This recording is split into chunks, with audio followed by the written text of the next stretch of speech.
Hi, welcome to the Book Corner with me, Mish Atagana. Let's discover new worlds together.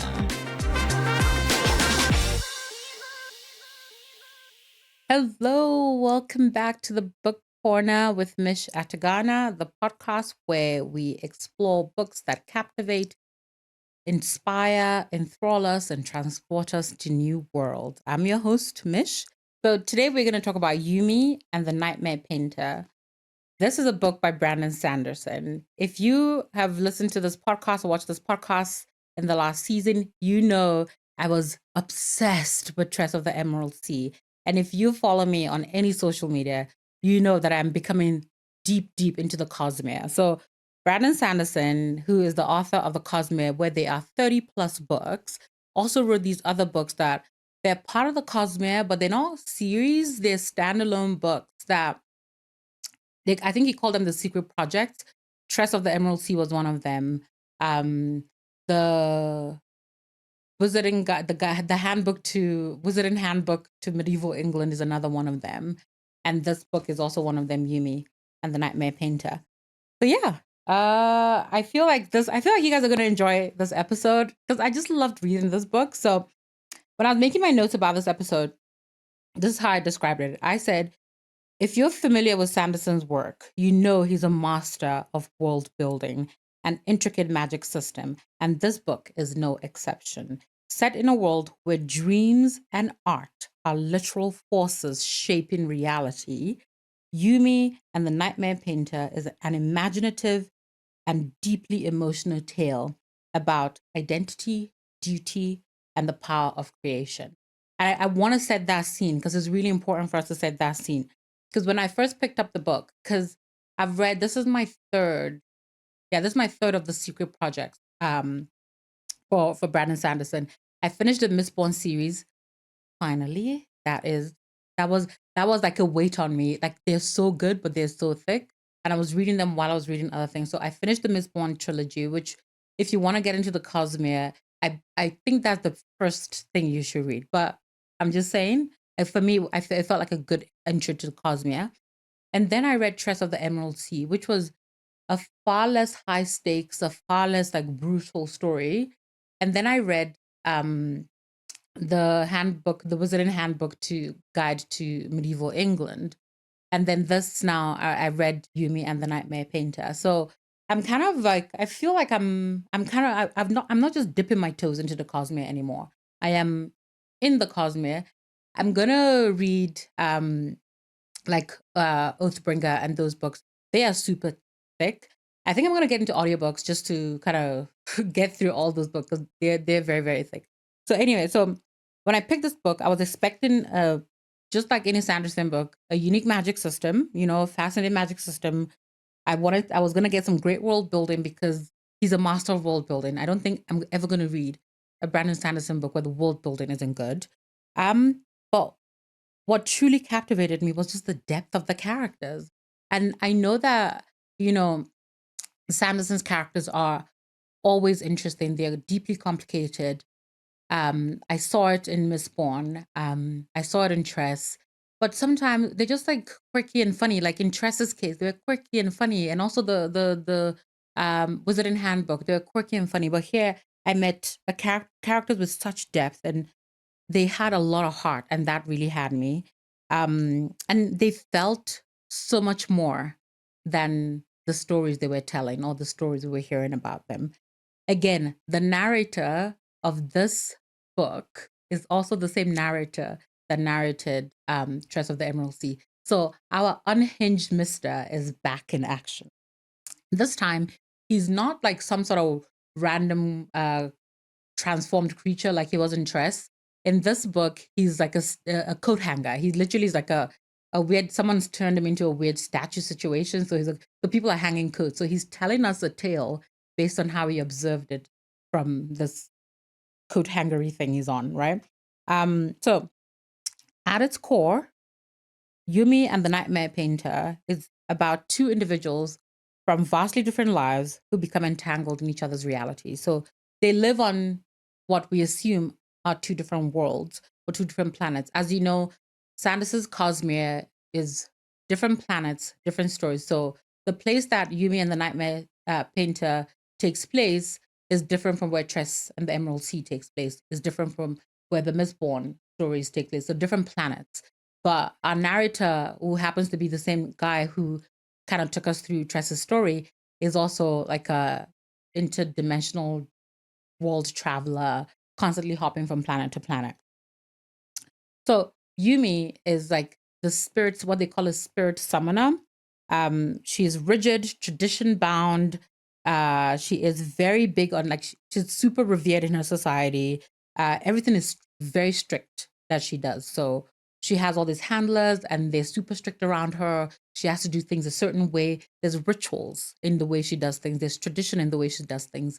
Nothing is done without care. Nothing is done without thought. Nothing is done without practice. Um, so her routine is to be followed to the letter, and her job is to balance stones and summon the spirits, and then ask the spirits to help with things. So it could be like we're summoning a spirit to help us with the fireplace in the house, or we're summoning a spirit to help us with, a water rig, or a spirit to help us with um kind of plowing the field. It's those kind of things that the spirits do for the people in Yumi's society. So this task of us to summon the spirit, there's very few, there's like maybe 30 or so of them. There's few spirit summoners around her world, and their job is to make sure they help the villages they go to survive by getting spirits to help with these different tasks. So it's a super ordered world, it's structure, and she's not known anything different. So that's Yumi, our first character. Our second main character, or Yumi is our female main character, or an FMC for those in the book world. And then Painter is our male main character, or our MMC. So Painter, on the other hand, he lives in a city constantly plunged into like darkness, and they're plagued by nightmares, creatures that must be painted into submission. So imagine it like this. So let me see if I can paint you guys a picture. Haha, see what I did there? So Painter's job in this world that is in perpetual darkness is to walk around at night and capture nightmares. So imagine your nightmares are coming to life. So Painter's job is to catch a nightmare before they escape from kind of this wall veil thing where they come from, and then paint them into something benign so they can disappear, right? Uh, so that, remember when I said that the context of art is so important? It's really, really important in the story, because even Yumi's job, there's an art to it as well, right? Almost like a graceful dance. So Painter's job, he paints away the nightmare before they wreak havoc. He's a reluctant artist. Like, he literally is just like, he's frustrated with his life. He's upset with his own shortcomings. He's struggling. He doesn't have a sense of purpose. If there was ever a person that was lost, Painter is very lost. And then in some weird twist of fate, based on a conversation that Yumi has with a spirit, they end up in each other's worlds and in each other's bodies. So they're forced to navigate unfamiliar lives. So in the case of Painter, coming into Yumi's world, that is this hot, bright world full of sunshine, but scorching heat. Like, you can't even put your bare feet on the ground because it will burn you, world. And then we have Yumi trying to understand this world of constant dark that Painter is in, which is, it's a classic Sanderson setup, right? Where it's like you get a weird body swap situation going on, but you're creating a deeply engaging, layered, and layering it all with intense meaning. So the story now takes place for us to solve what is happening between these two people. So they need to solve the mystery of their predicament. And in doing so, go on a journey of self-discovery naturally, because what book is complete without a journey of self-discovery? And they have to learn to trust each other and trust the things they are seeing, even though it makes no sense. And they also have to understand the weight of expectation and duty that is on both of them. Because if you look at it, Yumi's job is to make sure that she keeps doing what she's doing so her society can function and her people can live normal lives and exist in their world. While Painter, he's responsible for keeping nightmares away, because if they wreak havoc, people die and people get lost in them. And he has to protect an entire society from nightmares, right? So that's the job of the nightmare painters, right? Um, when I look at, like, for me, something that I really enjoyed when I was reading this was just the narrative voice, right? Like I said, our unhinged narrator is back, and the narrative voice in the story really, it's typical Sanderson, but it's also not typical Sanderson, right? Um, in the notes, the way I kind of looked at it was like, also, guys, aren't I such a grown up? I'm making notes now. I'm so proud of me.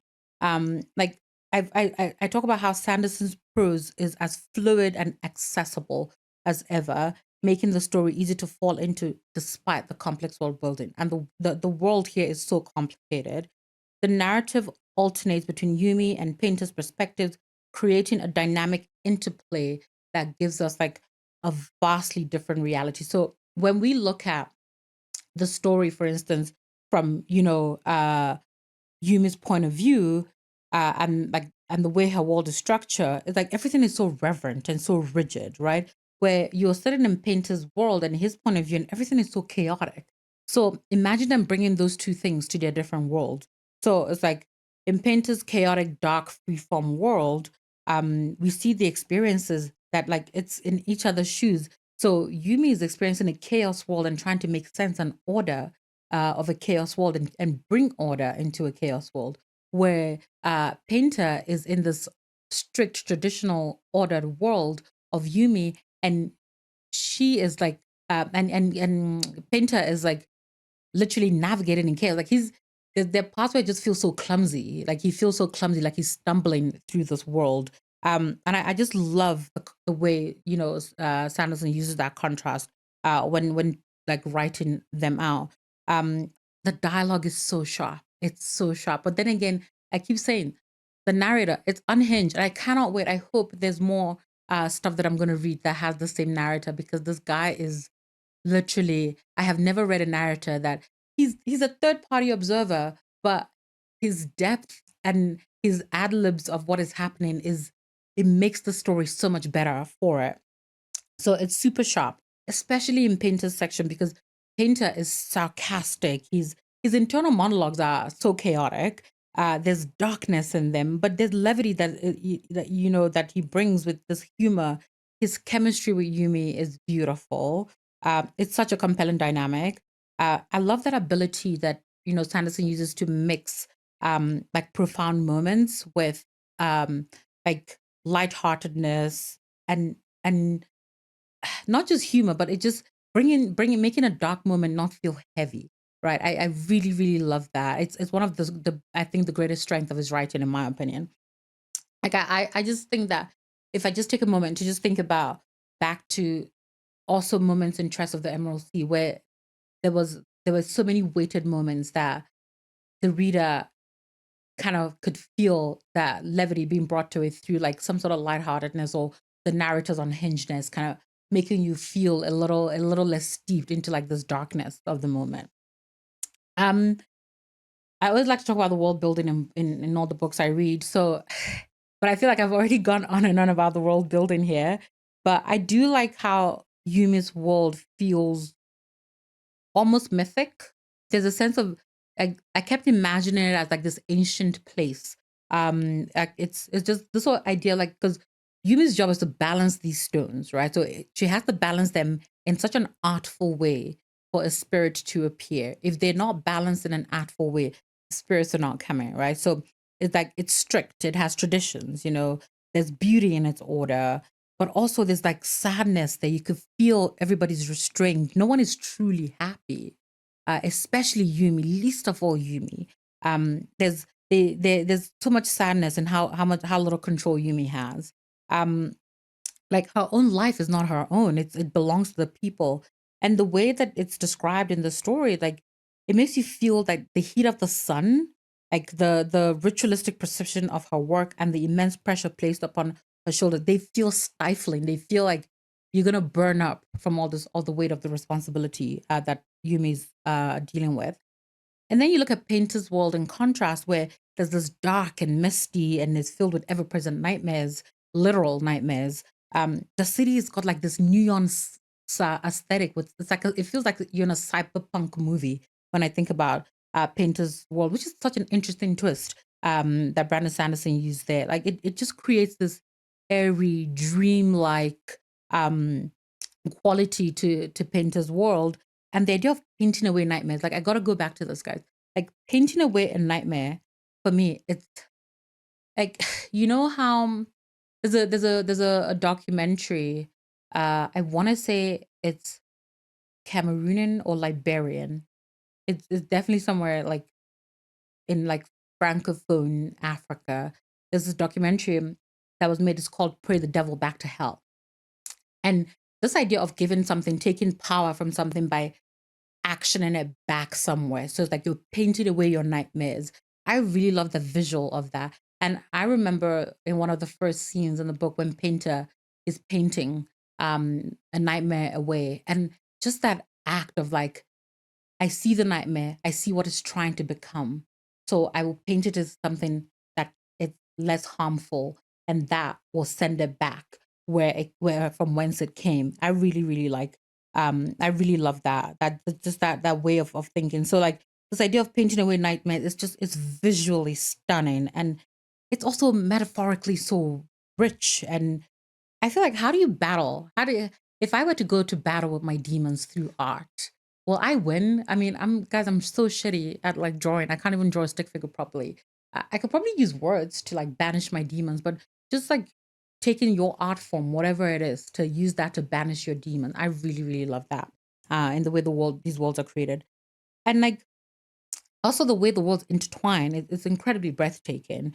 So the more you read this book, the more you kind of realize how deeply connected the worlds are. And I don't want to, because I'm trying to be a better person because I'm such a spoiler giver away, but I don't want to give spoilers away. But you as you read it, you will literally see like what he's trying to say about these two worlds and these two people and why they're connected. Their connectedness is important and makes sense, right?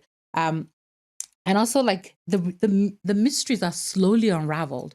We're not rushed. Like you take your time, you have a sense, you go, oh, I think I know where this is going. And then you go and you're halfway through like, oh, maybe I don't know where this is going.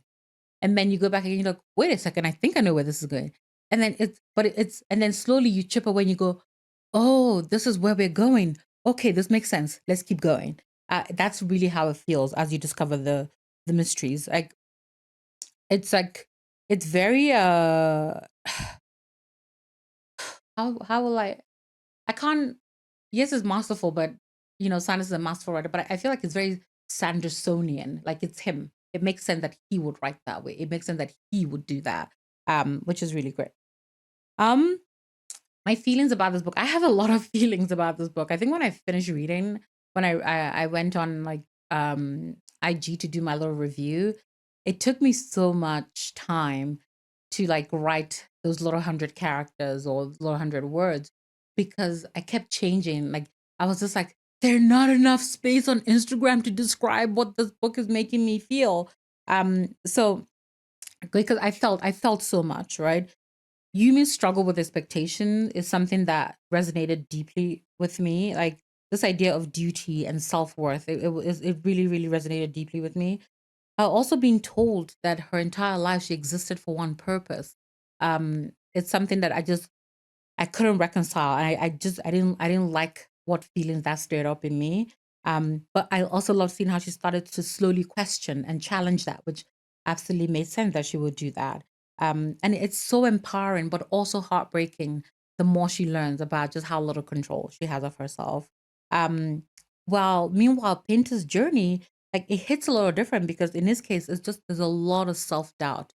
If if someone has lost their confidence and kind of lost their thing, their zing, it's Painter. And I just love that this whole he has a huge fear of being insignificant. And I think in some ways sometimes we feel that we feel so insignificant in our own lives.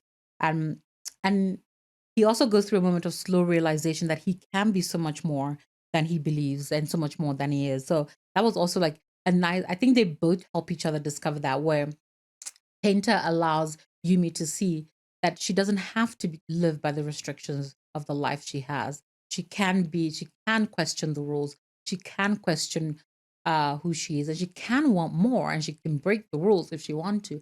And also, Painter Yumi allows Painter to see beyond being, who he feels is a failure, and there's so much more he can be. Like the artistry behind him, the true artist that he is. He gets to learn that from his relationship um, with Yumi.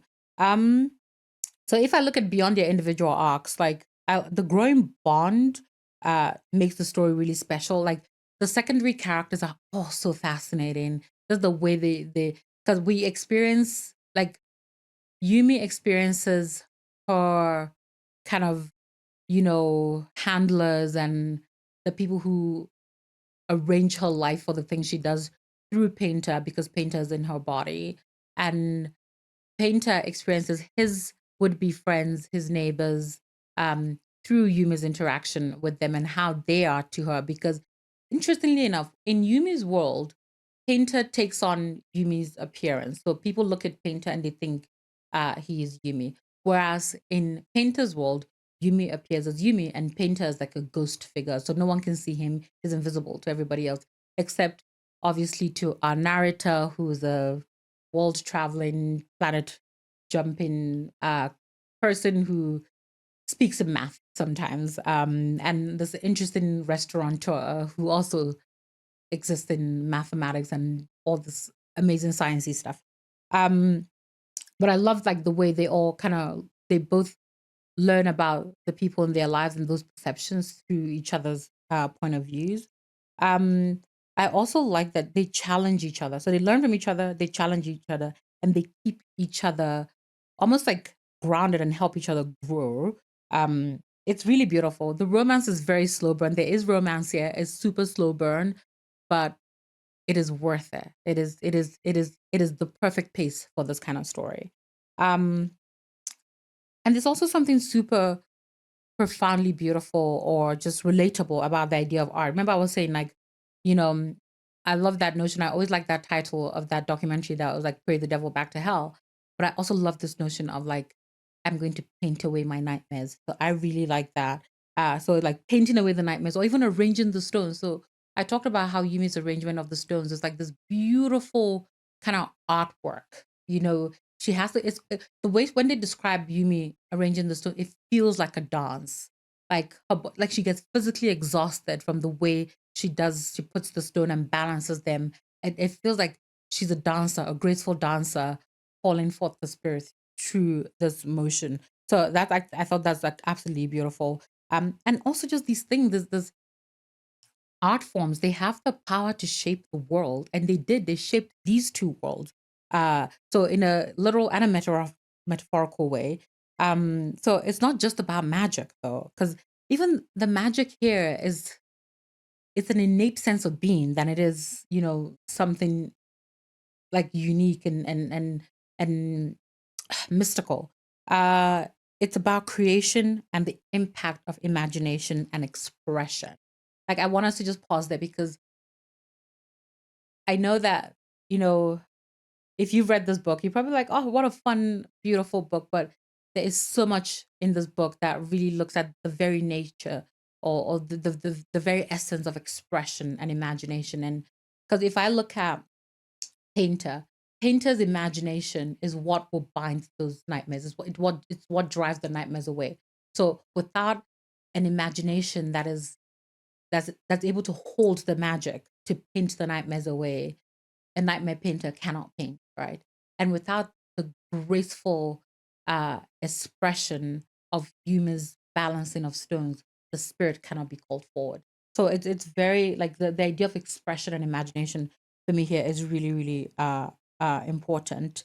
Um, so like again, I love Brandon Sanderson. I love the Cosmere. I used to be so scared of the Cosmere because there's so many books and some of them are super thick. But the more I get into it, the more I just want everyone to read about the Cosmere. I love the intricate world building. I love like the stories are just so enjoyable. They explore so much of oneself. You always begin as one thing and you transform. They're about transformation.